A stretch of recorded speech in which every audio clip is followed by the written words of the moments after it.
Okay, pulling up to Classic Industries. It's right there on the corner, right here at Gothard and Ellis in Huntington Beach. And the showroom doesn't look too bad today. Normally there's a big line. You have to come up to the front door, pick a number, and they'll call you on the loudspeaker. But, oh, good time for the alarm. But today we're going to will call. So we don't end up having to go wait down here, which is great. We're going to will call, thankfully. So I have to phone them. The phone number there and let them know I'm here.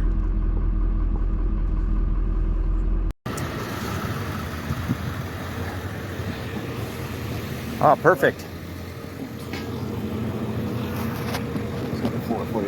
Okay, perfect.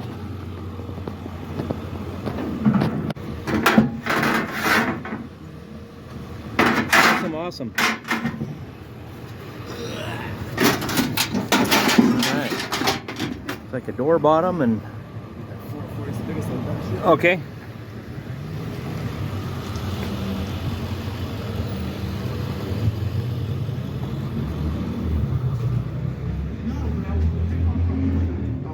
This is the showroom, guys.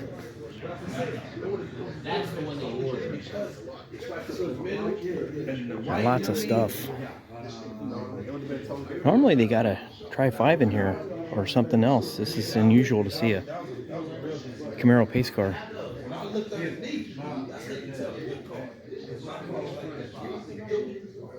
Lots of stuff.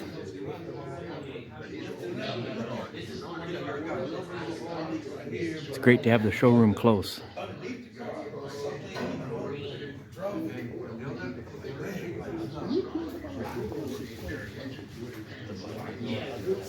And that's what we're using today. Right here in will call. Okay, got the will call sheet.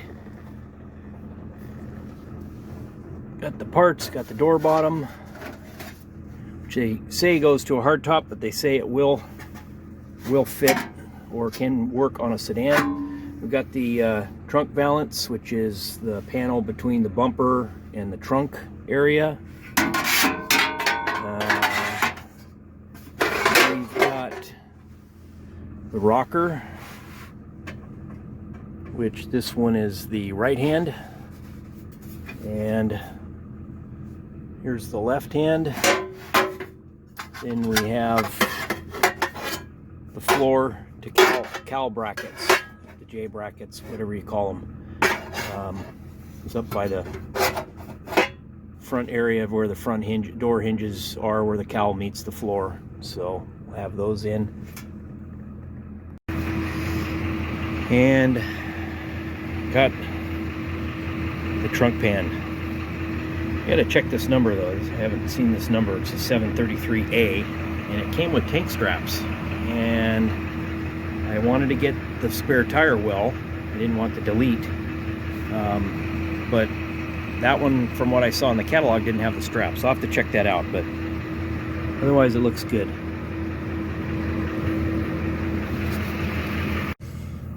Okay,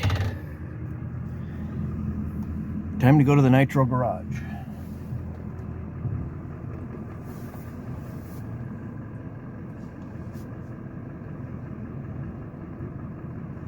Get some nice cars in here every once in a while. I think I just saw a C10.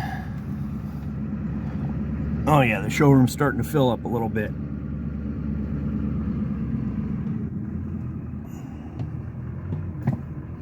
Off to the Nitro Garage. Hey Nitro. Boy, the Ratrod, you just ended up getting a trophy for this one. This was, that's pretty amazing. I finally got it dialed in now where it starts up and runs pretty good now. Wow.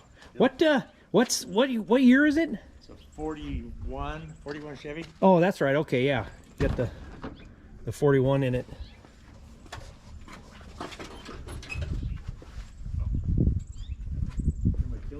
Oh, you know, it's, I gotta tell you something. There's another guy that's got a channel. It's Merlin's Old School Garage, and I think he's got an early Chevy truck that he put a Cummins in it. Oh, really? And it's a neat truck. If you get a chance, you should check that guy's channel out. They pulled a boat out of the that had been underwater for 15 years. Yep. Yeah, so you know the guy.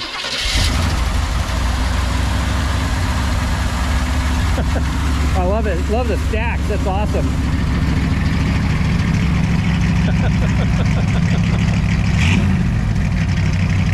That's awesome.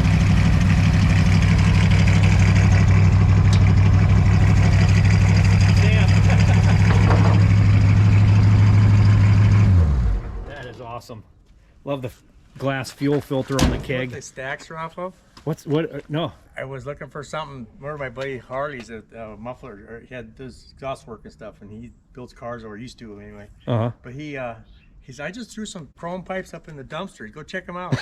The pipes that come off the back of a 73, 70, 81 Chevy step side. Oh yeah. Turned down, they were perfect. Oh man. So I chopped them up here and cut them off there and welded them on, and that's a chrome roll bar off of a 3-inch roll man. bar off of a, You know, the looks and stuff like that. yeah.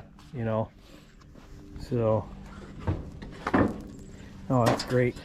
So is the fuel filter like a taillight? Yeah, they're flathead Ford fuel pumps. Oh my gosh, that's awesome. You'll get the third brake one up there. Oh yeah, okay. Used to be a fuel cell up there, but the keg kept getting stuff from inside the keg kept getting in the fuel filter and plugging it up. Oh wow, okay. You know, so I put a fuel cell in the back now. Oh perfect. Fuel cell You got your here. Oh perfect. 22-gallon fuel cell, so I don't have to deal with it. Yeah. I go places now. Go a long way, yeah. Because it's pretty much a stock 350, isn't it? This was a 355 small block, like a stock car engine. Wow. Nice. Yeah, my buddy used to build stock car engines, and he put this together for me. Oh, that's great. We That's drove great. for 4 years with a 256 cylinder in it. What's the longest trip you've taken in it? Bakersfield. Oh my Been god. to Bakersfield 3 different times with a March speed and reunion. Oh, that's right. Yeah, because you were towing. Were you towing the Fine Irish car? Yeah. the Towing a dragster with it one time. Yeah, you towed a dragster with it because I know Pam Conrad took some pictures of it. Yeah.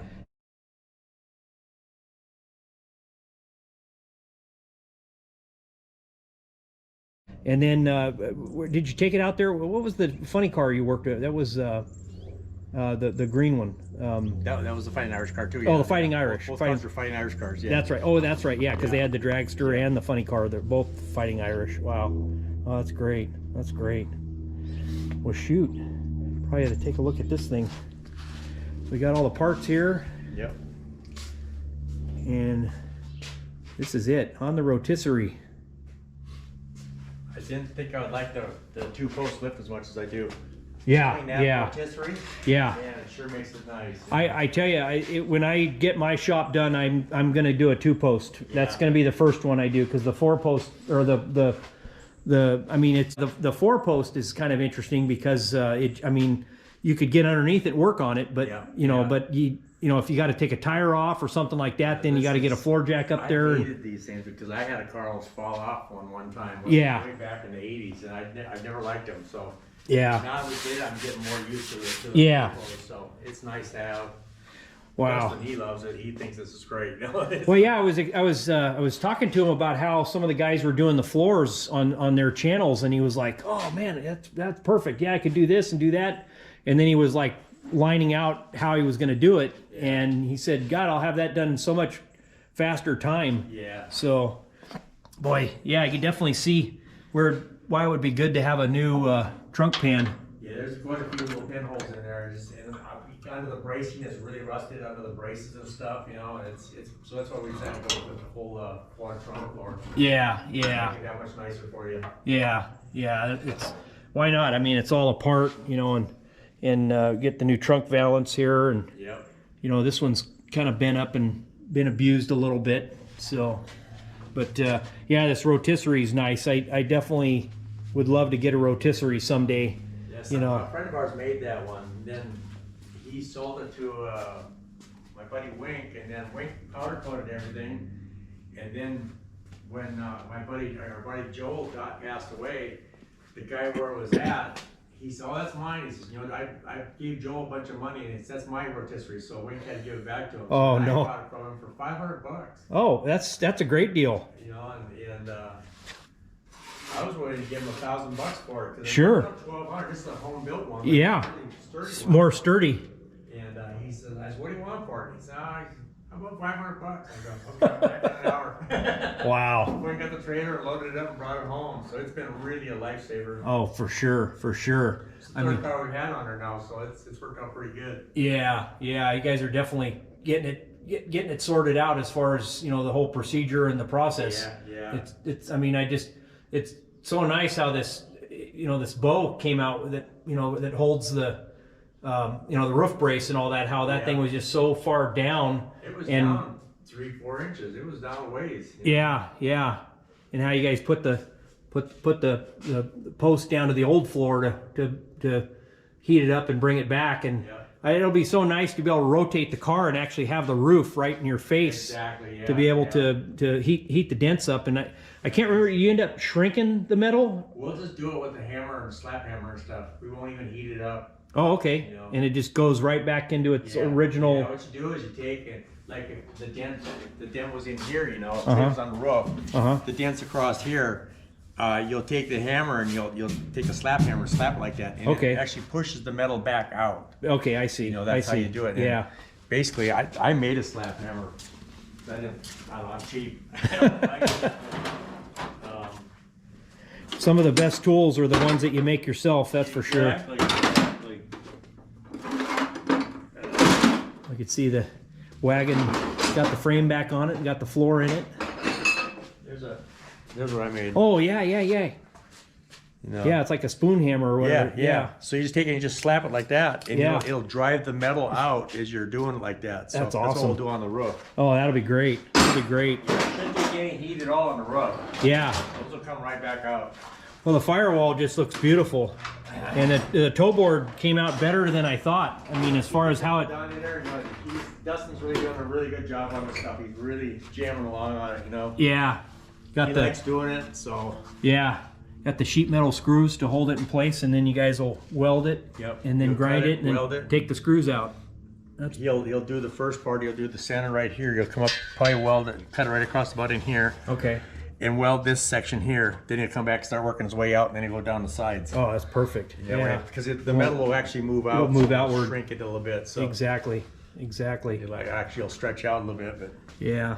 They got just a little panel to repair there. yeah, there's gonna be about, you can see on the inside, there's probably about a 3-inch piece in there we gotta patch up. Yeah. Oh, it's not. From the inside. That's not too bad.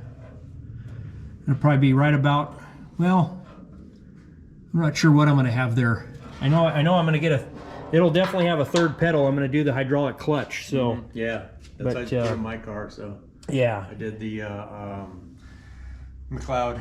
Yeah, I'm going to do the McLeod too. I'm really impressed with their stuff. I've got a 4-puck clutch in the Gasser, the historical car, and it's been a great clutch. Yeah. I mean, I just need to do a little bit of clutch adjustment to it, and I'll be able to, because it was slipping a little bit, but not much. And one of the Sega guys was telling me that you just have to, make sure you got a real good clutch clearance, and just I don't know if I first built my 56 Uh-huh. back in 80. I got first runner back in 85 or 87. I had a center force clutch in it. Yeah. It was a tough clutch. Bill Hayes. It was. Yeah, Bill Hayes. Bill Hayes. Yeah. He was still up there in Midway City. You know? Yep. And it was a tough one because there wasn't much easy pushing on that thing. No, Clutch, you know? Yeah, they finally went to a diaphragm clutch, and that was their big trademark, because we ran a bunch of center forces in our crew cab, in our original square body tow vehicle that we had. We had an 80 Chevy crew cab, a 3/4 ton, and I think we ran 1 or 2 center forces through those. Yeah. So, but boy, yeah, you definitely see where we're definitely going to be good getting a new rocker here on the right. This one's some Swiss cheese, but yeah, it's amazing. Even this cheap floor. This was I think this was I think this was an OEM or OER floor, and it fit really nice. It fit really nice. Yeah. I'm really impressed. It went right in there. It fits really, really good. This, so. you know, because we were talking about, you know, should we have gone with the cheaper, or the more expensive one, the cars or the There's Golden no Star? problem with this one at all. But I mean, this is a nice piece. So. Yeah, supposedly somebody said that they're all punched at Golden Star, even the other name brands ones, so Okay. they all come out of the same punch. So, yeah. But yeah, gosh, even down here looks good. You know, they're just not a lot of the pinholes right little across there. All few the pinholes. Yep, pinholes there Yep. all through there, and then the top is just gone. You know, yeah, so. yeah. And then the quarter panel, that'll be Yeah. Oh, I forgot about the doors. Yeah. Yep. Yeah, this So door here, you can see the bottom. This is the one that, this is that one. Probably see it from inside here. Yeah. Oh yeah. See, it's pretty beat up on the bottom there. Yeah. So just the bottom of that door patch that I brought you would be probably just perfect. So we'll come across here, probably somewhere right in here, and just put the bottom piece on and get sandblasted in there good, get it all cleaned up. Yeah. Peel these 2 edges back here and here, and just slide it right up in there. Oh, that'd be perfect. That'd be perfect. Yeah. Yeah. This was a nice door. The outside's nice. Yeah. This wasn't bad at all. It was pretty nice. It fit really, really well. I have a video coming up with a fitment of this door. It was amazing how well it fit. And then this one was a donor door, but yeah. Boy, I tell you, reskin it. I mean, you don't even see a seam, nothing. Yep. It's beautiful. Perfect. That came out good there, so. Yeah, Dustin's doing a good job. He's a hell of a sheet metal guy. Yeah, he's really just good. So. He's just OJT on the job training. He's learning more and more and more. So yeah, this is great. Yeah, this is going to be nice to see this new quarter panel. You just got to figure out how far to cut the wheel well. So, wow. And the dash came out nice too. That was a big thing. It was the dash was so fingered. Like sandblasted dash, it had such cool patina. Yeah, it did. It had some really unique patina on it, you know, and it was. But you know, I'm probably gonna do a real big, do a gloss black. Yeah. And then just put a lot of. Really nice. The dash is really clean. Yeah, put a lot of chrome on it, you know, because I always like that shiny gloss black with chrome, and I'm pretty sure that's the way my dad had it when his gasser was together. I don't really have a lot of interior pictures of the car, but he had some airplane seats in it, some bomber seats in it, which was really cool. I don't know if I could ever find them. I know the oh gosh, what's the big company? There's the seat company. I can't remember. What's that? Kirky makes a kind of a bomber shape. Like I got a short one in my car. Yeah, it's not Kirky. It's they're more of a street seat. It's upholstered. I know Speedway makes some pretty cool Speedway. bomber seats. Yeah, I can't remember. The guys, the Montana Garage and BW's, they both just bought the same seat. And I saw another one that looked a little bit more gasser, a little more race car looking seat. So they looked pretty close to the bomber seats, because I know I'll never be able to find bomber seats again. But yeah, this just looks beautiful with the toe board and everything. I'm glad we did that, because I was talking about maybe just doing the one panel itself, because I mean this whole area here was just completely rotted out. Yeah, it was pretty rotted on both sides, so it's gonna be pretty nice. Yeah, so all right, wow, I think probably good there. Yeah, this is going to be a lot of fun. It's going to be fun to go out there and bang some gears. Yeah, it's going to cruise around. Yeah, have a good time with it. Yeah, that's great. And then that's the hood. That's right, because you have the 60s style, kind of that teardrop. Style, yeah, that tunnel ram. Yeah. I don't know. Yeah. Changing it up a little bit. Yep. All right. Well, cool.